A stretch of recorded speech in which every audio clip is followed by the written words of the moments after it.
Presenting for Explicit, Bettina Knudsen. Thank you. Hello. Wow, that's quite an introduction. I think you just named our drone. Thank you very much for having us. It's a great privilege and honor to be here. My name is Bettina Knudsen, and I'm here to represent Explicit. We're a small IT company based out of Copenhagen, Denmark. And what I'm here to talk about is Project Sense, which is an environmental monitoring solution focused at monitoring ship emissions during cruise. I need to take this thing. Now, doesn't work. Something should be switching, but it doesn't. Thank you. Now, the object of Project Sense is basically to catch sulfur emission violators at sea. And the way we do it is we use self-guided, low-cost drones that are fitted with sniffer technology to fly out, seek out, detect, and document ships that don't comply with the emission regulations. Now, when preparing for this, I was trying to come up with a good analogy of what is this really about, right? Now, the best thing I could come up with is the breathalyzer. You all know the breathalyzer, right? Now, imagine what it was like for police officers to catch drunken drivers before they had the breathalyzer. It's actually a pretty complex task, very difficult to do.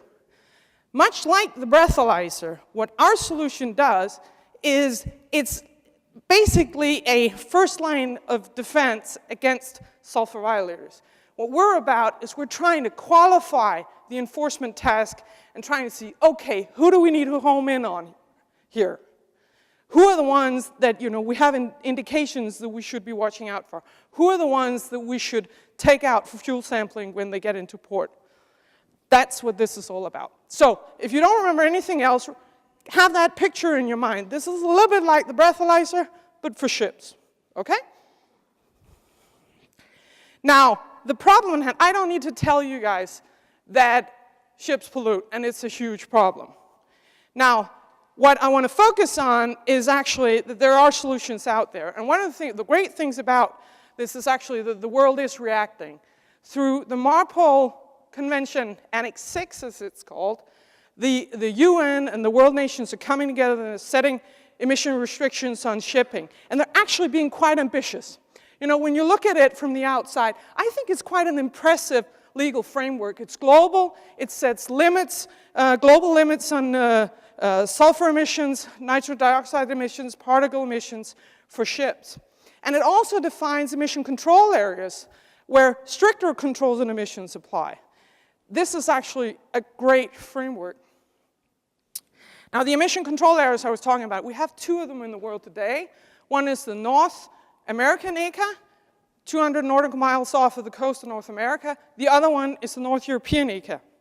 Now, in these two areas, ships, when they enter into these areas, have to switch from 3.5% sulfur content fuel down to 1% sulfur content fuel. And MARPOL sets these limits, as I said, very, very ambitiously. What's going to happen, right now we're at 3.5 on the global limit, we're at 1% on the ECA limits. But in a very short few months, the ECA limit is going to drop down to 0.1%. And when we hit 2020, the global limit is going to drop all the way down to 0.5%. Now, if you think about the implication of this, if everyone complied to this, it will be a massive positive effect on the air quality, right? Because we'll really start reducing air pollution from shipping drastically. Now, there's only one problem. The industry doesn't really have an incentive to comply. In fact, when we hit the 1st of January, they're likely going to have the opposite. They're going to have a huge competitive incentive not to comply because it's going to cost them a bundle to lower their sulfur levels from 1% to 0.1% when they sail in the ECAS. Now, smarter people than I have tried to estimate what we're talking about in numbers. We're actually talking about a boost to the industry fuel bill every year of $50 billion. That's huge. So What do the ships think? Well, what's the risk here? Well, there really isn't any, because we're not really doing much enforcement-wise. So, what do I want to do? Do I want to keep, sailing on bunker oil that's, has higher sulfur content in it because there's really no risk of getting caught, or do I want to comply?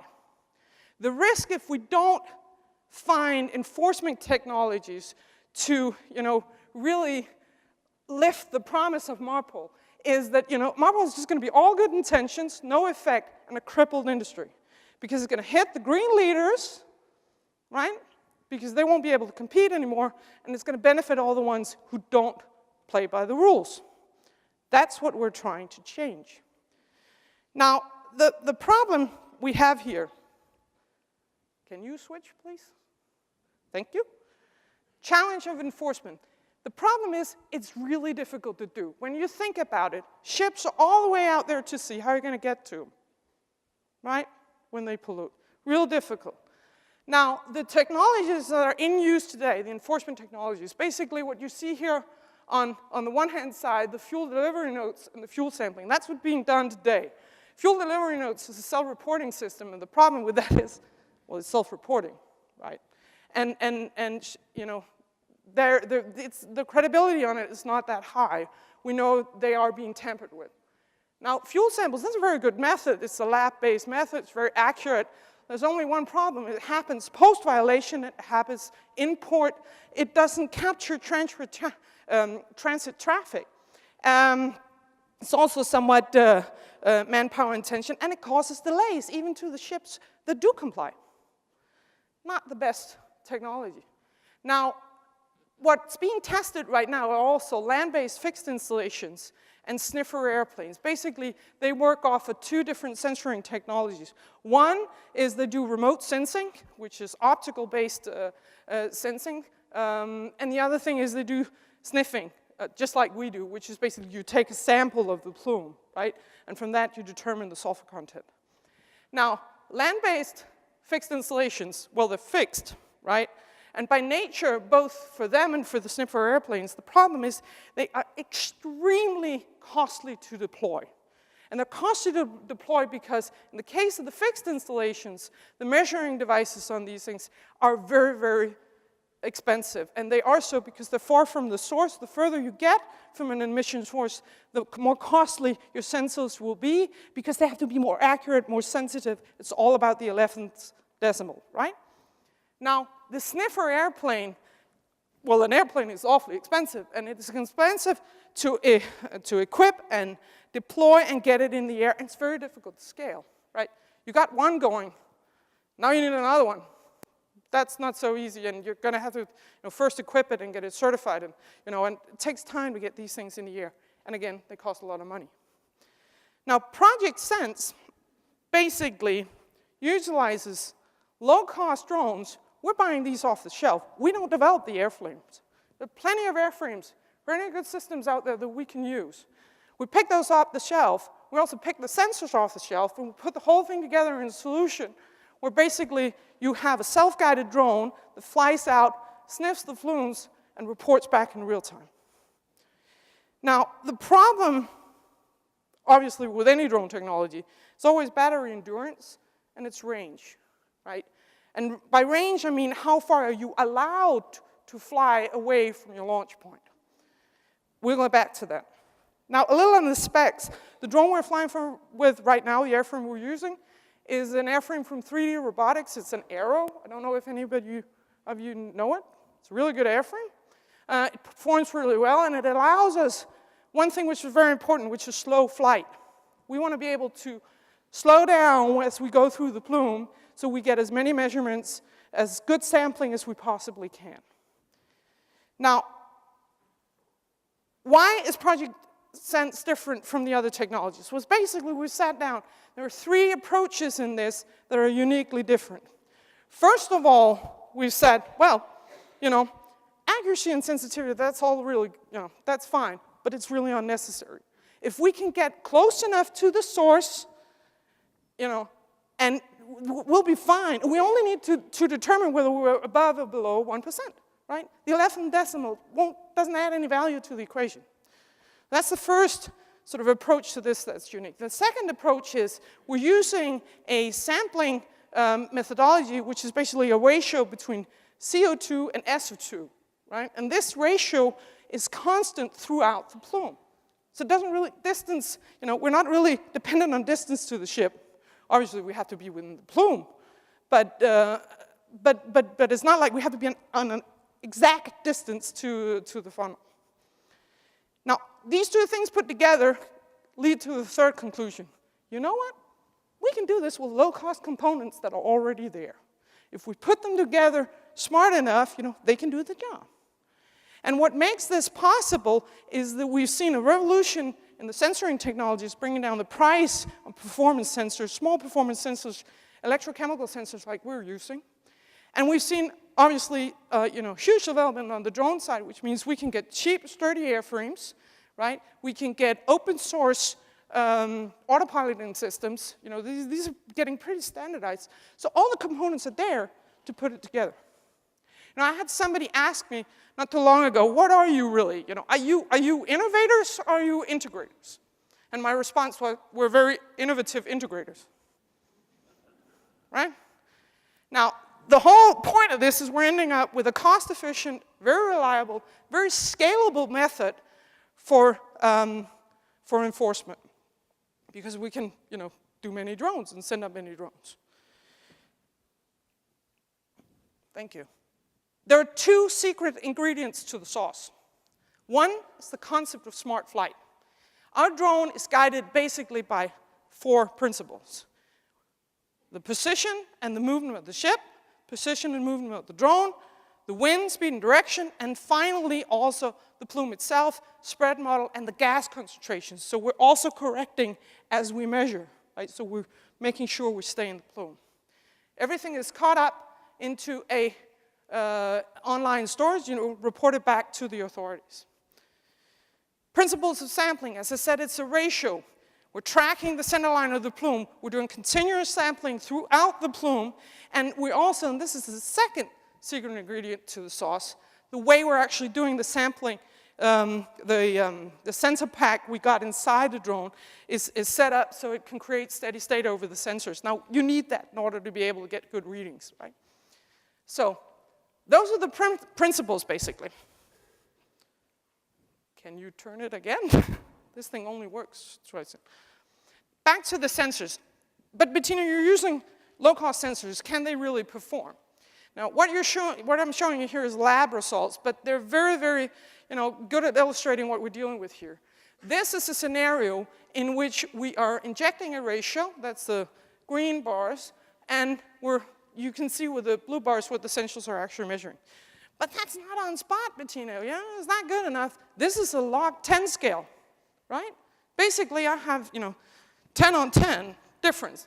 I can tell the difference between these 3 levels: 3.5, 1%, and 0.1%.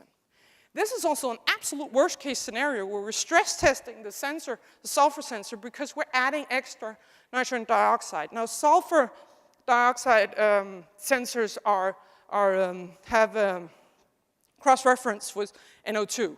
So, and that's a problem you need to correct for. So if you're in a scenario where you have an awfully lot of NO2, which is not that common, you need to have a very special engine in order to see that scenario.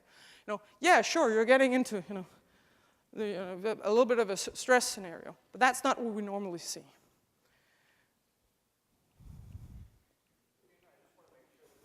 Time for questions? Yep. I only have a couple of more slides, and then we can move on to stuff. Now, the final thing I want to touch upon here as well is in terms of software. We have 4 modules working together. We have a smart flight system, we have a sampling system, we have a diagnostic systems, and we have, obviously, the administrative and reporting system. And they all work together to make this happen. Now, this is where I need you guys' input, because this is all software. Now it's a drone, and it's sulfur violators that we're targeting. But it could easily be something else. Doesn't need to be smart flight. It could be smart movement of a rover. Doesn't need to be sulfur we're measuring. It could be something else. So there are many applications that we can use this for as well on the same data acquisition platform that we've developed. Okay? Now, I want to just, if I can, as a final thing, right? Where can drones really make a real difference? Well, I come from Denmark, small country, but we have an awful lot of ship traffic, and we do so because we sit right at the entry point to the Baltic Sea, right? 24,000 transits are what we see every year. We've, modeled a case down here.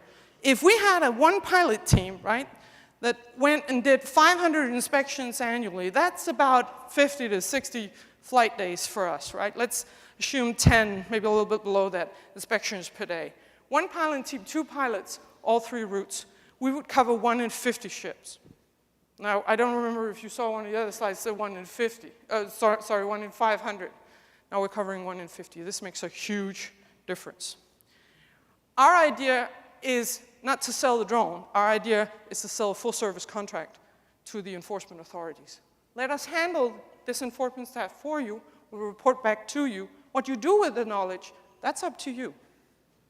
Right? You can also lease the fleet if you want to do it like that. A sniffer airplane costs up to $1.2 million. I can equip and deploy a drone for $4,000, less than $4,000 in 48 hours. Now, it's a completely different economics in this. So the cost model is completely different from the other technologies that we're seeing. Can I do more, or do you? Let's go to questions. Just make sure that you got enough, and if we need to jump I've got ahead. more slides, but maybe some of the slides answers your questions. So it may do. Let's just stop here and start with the questions. We've got 3 microphones here, and those of you on the beams, if you want to just come up, you're certainly welcome to. And while you're lining up to ask questions, let me ask you a question. Okay. But how close to the stack do you have to be with the drone? We need to be within, and sorry, I'm European, so for me it's in meters. We need to be within 50 to 100 meters of the stack. So you really have to fly up to the plane? Yeah. Okay. And how far offshore can you fly? Well, now we're moving into the next, and I'm going to switch the slides a little bit because this will answer. See how she did that? That was brilliant. That was just brilliant. Now you get tips for all the rest of you who come later. Can you switch, because this really doesn't work? A little bit further. We'll go back to this one at some point. A little bit further. Thank you. A little bit further. This is all what I've been talking about. A little bit further. Thank you. There we go. License to operate. Key issue for anyone working with drone technology today, complying with aviation code. Now, the problem we have is basically the regulations don't consider autonomous flight, which is what we're doing. Right? So it limits our range because basically, and this is drone speak on the one side, you see the second one is VLOS, visual line of sight. That's the normal restriction you have when you fly drones. We need to physically, with the naked eye, be able to see the drone, right? Now, you can do extended line of sight, and you can do beyond line of sight. What we're doing right now is we're in dialogue with our transport authority, that would be the equivalent to your FAA, about setting inspection zones that we'll be allowed to fly beyond line of sight to do our inspections. Now, from the map I showed you of Denmark, I have plenty of sites as well where I can do visual line of sight. But I also have a couple of sites where it would be nice to do beyond line of sight. So this is a dialogue that we're having with the authorities, and anyone who's working with drones knows this is a challenge we all have to tackle at some point. Okay, next question is, and please, I don't want to be the only one asking questions, so if you've got a question, please step up to a mic and I'll recognize you. When you say autonomous flight, define that. Do you mean nobody's flying? Is completely? It means it's very boring to be a pilot of one of our drones, because once you launch it, it's off doing its thing on its own, and you're standing there with your coffee waiting for it to come home. Okay, all right. And so the flight plan is completely computerized? The flight plan is completely computerized. I've actually got a simulation model. More than welcome to come and see it. I'm the one with the Lego ship, and I'll show you exactly how the software works, right? The principle behind it. We have a question? So I'm very interested in sulfur emissions, thanks to various friends who are in the room. And my question to you is this. You start out with an analogy to breathalyzer tests and alcohol, where the tests are really quite accurate and they do their work. There's not a lot of incentive in the alcohol industry, such as it is the liquor industry, to try and defeat that test. Suppose the analogy instead were to antiperspirants, okay?